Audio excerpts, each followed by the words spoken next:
नमस्कार दोस्तों, स्वागत है आप सभी का एक बार फिर से आपके अपनी यूट्यूब चैनल एग्ज़ाम टॉपर में। तो चलिए फटाफट से वीडियो को शुरू करते हैं।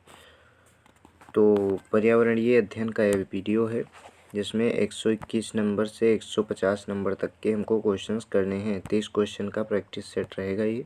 तो चलिए पहला क्वेश्चन देखते हैं। पहला क्वेश्चन पूछ रहा है कि निम्नलिखित में कौन जैव अपघटनीय प्रदूषक है। निम्नलिखित में कौन जैव अपघटनीय प्रदूषक है। तो इसमें जो है वो आपका वाहितमल पहले में दूसरा बी वाला वाहितमल आपका सही आंसर हो जाएगा। अगला क्वेश्चन है कार्बोहाइड्रेट्स होते हैं। कार्बोहाइड्रेट्स होते हैं तो कार्बोहाइड्रेट्स मोनोसेकेराइड, डाइसेकेराइड और पॉलीसेकेराइड तीनों होते हैं। ये तीनों होते हैं, इसलिए आपका 122 वाले क्वेश्चन 122 में कार्बोहाइड्रेट होते हैं प्रश्न में उपयुक्त सभी आपका उत्तर हो जाएगा।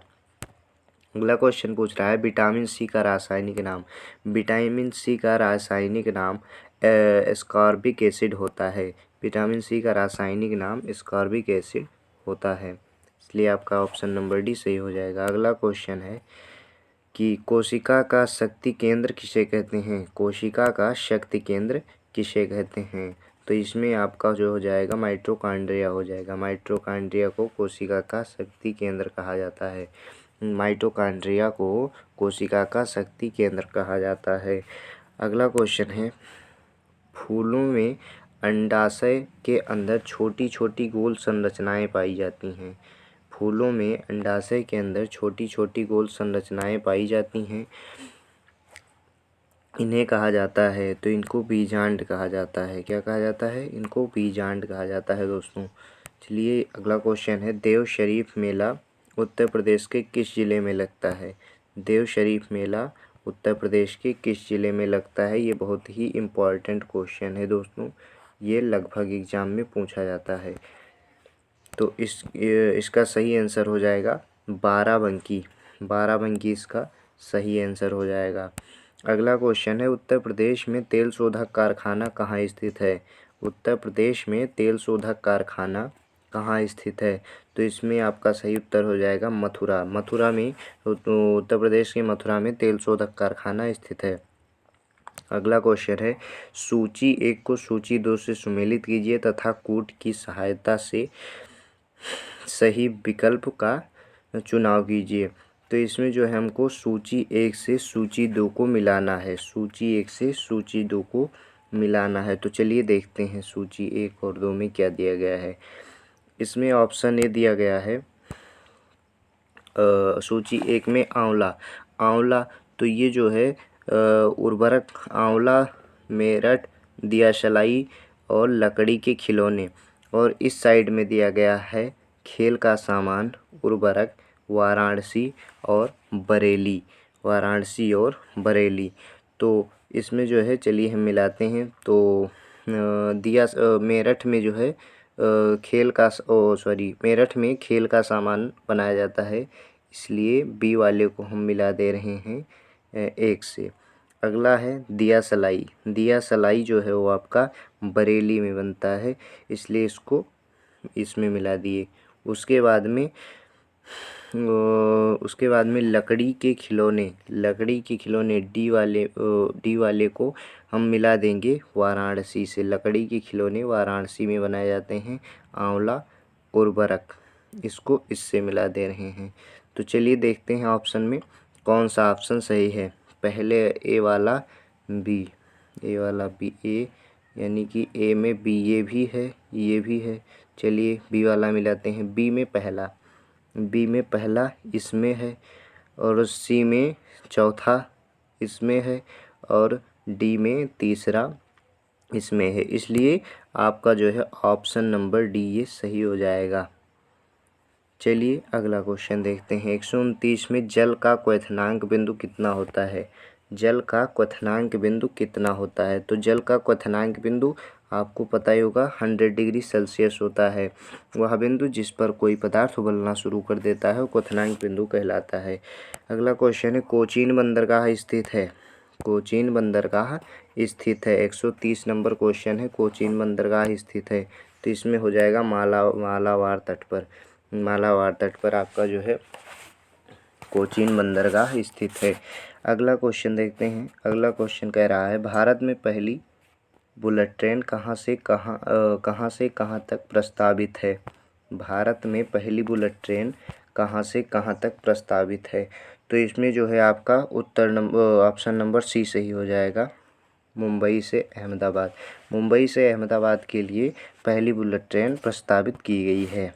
अगला क्वेश्चन है खेल स्वयं तथा स्वैच्छिक के द्वारा खेल स्वयं एवं स्वैच्छिक के द्वारा की जाने वाली गतिविधि है खेल स्वयं तथा स्वैच्छिक के द्वारा की जाने वाली गतिविधि है। यह कथन किसका है। तो इसमें जो है आपका ऑप्शन नंबर बी सही हो जाएगा, ईस्टर्न का कथन है ये। अगला क्वेश्चन है प्रायद्वीपीय भारत की सबसे लंबी नदी कौन सी है। प्रायद्वीपीय भारत की सबसे लंबी नदी कौन सी है। तो इसमें आपका गोदावरी हो जाएगा। प्रायद्वीपीय भारत की सबसे लंबी नदी गोदावरी है। अगला क्वेश्चन है कार्डेमम पहाड़ियाँ किन राज्यों की सीमाओं में स्थित है। कार्डेमम पहाड़ियाँ किन राज्यों की सीमाओं में स्थित हैं। तो इसमें हो जाएगा केरल तथा तमिलनाडु की राज्यों के मध्य स्थित है। अगला question 135 number question Bharat one स्थिति रिपोर्ट 2017 के अनुसार जिन राज्यों में क्षेत्रफल की दृष्टि से सर्वाधिक वनावरण है वे क्रमशः हैं। तो जो है 2017 की रिपोर्ट के अनुसार हमको राज्यों के वनावरण का जो है क्रम बताना है। तो 135 नंबर क्वेश्चन है। इसमें मध्य प्रदेश सबसे ज़्यादा है, उसके बाद अरुणाचल प्रदेश, फिर छत्तीसगढ़ आता है। इसलिए इसमें आपका ऑप्शन नंबर बी सही हो जाएगा। अगला क्वेश्चन है 136 नंबर क्वेश्चन नर्मदा तथा सोन नदियाँ कहाँ से निकलती हैं। नर्मदा तथा सोन नदियाँ कहाँ से निकलती हैं। तो इसमें हो जाएगा ऑप्शन नंबर ए अमरकंटक से निकलती हैं नर्मदा तथा सोन नदियाँ। 137 नंबर क्वेश्चन है भारतीय संविधान के किस अनुच्छेद में राष्ट्रपति द्वारा अध्यादेश जारी करने की शक्ति प्रदान की गई है। राष्ट्रपति द्वारा अध्यादेश जारी करने की शक्ति अनुच्छेद 123 के तहत प्रदान की गई है राष्ट्रपति को। भारतीय संविधान के अनुच्छेद 123 के अंतर्गत राष्ट्रपति अध्यादेश जारी करता है। अगला क्वेश्चन है ग्लोबल वार्मिंग के लिए उत्तरदायी प्रमुख गैस। ग्लोबल वार्मिंग के लिए उत्तरदायी प्रमुख गैस कार्बन डाइऑक्साइड होती है। अगला क्वेश्चन है पर्यावरण को मुख्य रूप से विभाजित किया गया है। तो इसमें हो जाएगा प्राकृतिक तथा भौगोलिक पर्यावरण, सामाजिक तथा सांस्कृतिक पर्यावरण और तीसरा है मानव निर्मित पर्यावरण। इसमें ये आपका तीनों सही है, इसलिए आपका उपयुक्त सभी ऑप्शन वाला सही हो जाएगा, उपयुक्त सभी ऑप्शन नंबर डी। अगला क्वेश्चन है प्राकृतिक पर्यावरण के प्रमुख अंग हैं जीवमंडल तथा स्थलमंडल, वायुमंडल, जलमंडल। ये तीनों ही सही हैं, इसलिए आपका ऑप्शन नंबर डी इसमें भी सही हो जाएगा। अगला क्वेश्चन है वायुमंडल का लगभग 99% भाग किन गैसों से बना है। वायुमंडल का लगभग 99% भाग किन गैसों से बना हुआ है। तो इसमें आपका सही हो जाएगा ऑप्शन नंबर बी नाइट्रोजन और ऑक्सीजन। अगला क्वेश्चन है पर्यावरण के प्रमुख घटक हैं। तो इसमें जैविक घटक और अजैविक घटक दोनों आते हैं। ऑप्शन नंबर सी हो जाएगा, ए और बी दोनों सही हैं। अगला क्वेश्चन है निम्नलिखित में से कौन सा सरल ऊतक है। तो सरल ऊतक जो है वो आपका पैरेन्काइमा और कॉलेनकाइमा और स्क्लेरेन्काइमा तीनों है, इसलिए ऑप्शन नंबर डी सही हो जाएगा आपका उपयुक्त सभी। तीनों यहाँ पे सरल ऊतक होते हैं आपके। अगला क्वेश्चन है पर्यावरण अपकर्षण से आप क्या समझते हैं। तो इसमें पर्यावरण अपकर्षण से संबंधित है, पर्यावरणीय गुणों का अपकर्षण, ये भी सही है आपका। मानवीय कार्यों में पर्यावरण, मानवीय कार्यों में हाँ, मानवीय कार्यों, ऑप्शन नंबर ए भी सही है। मानवीय कार्यों में कार्यों से पर्यावरण में विपरीत परिवर्तन लाना, ये भी सही है आपका। अगला है पारिस्थितिकीय विभिन्नता के फलस्वरूप पारिस्थितिकीय असंतुलन, ये भी सही है आपका।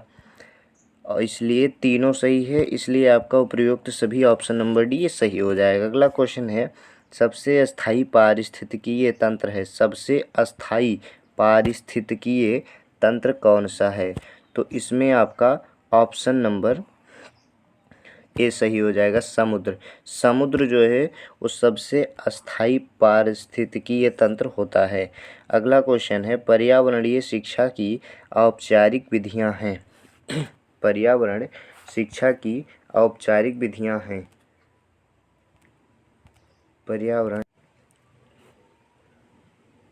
पर्यावरणीय शिक्षा की औपचारिक विधियां, पहला ऑप्शन है स्वयं खोज विधि, दूसरा है प्रयोग प्रदर्शन विधि एवं निरीक्षण विधि, चौथा ऑप्शन है भ्रमण विधि एवं योजना विधि, और चौथा ऑप्शन है उपयुक्त सभी। तो इसमें 146 नंबर क्वेश्चन में आपका डी नंबर सही हो जाएगा, उपयुक्त सभी।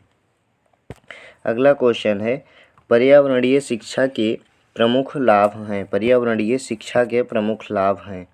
पर्यावरण शिक्षा के प्रमुख लाभ, पर्यावरण प्रदूषण की जानकारी प्राप्त होना, सही है।